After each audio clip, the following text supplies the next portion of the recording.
আসসালামু আলাইকুম বন্ধুরা। ঝটপট বিকালের নাস্তা নিয়ে ভাবছেন?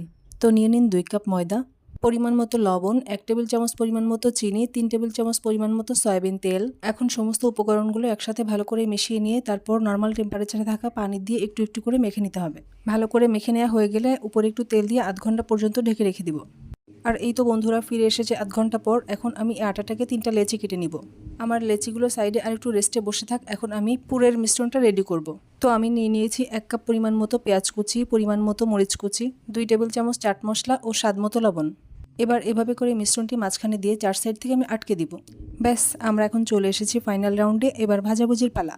তো রানীমশাইকে আলতো করে ধরে গরম তেলে ডুবিয়ে দিলাম। বন্ধুরা, এপিট ওপিট করে অল্প আঁচে ভাজতে হবে, না হলে কিন্তু ভেতরে কাঁচা থেকে যাবে। আর এই যে দেখুন, আমার কিন্তু ঝটপট বিকালের নাস্তা রেডি। তো বন্ধুরা, আপনারাও কিন্তু ঝটপট নাস্তা হিসাবে এই মোগলাই পরোটাকেও রাখতে পারেন। আজ এখানেই বিদায় নিচ্ছি। আল্লাহ হাফিজ।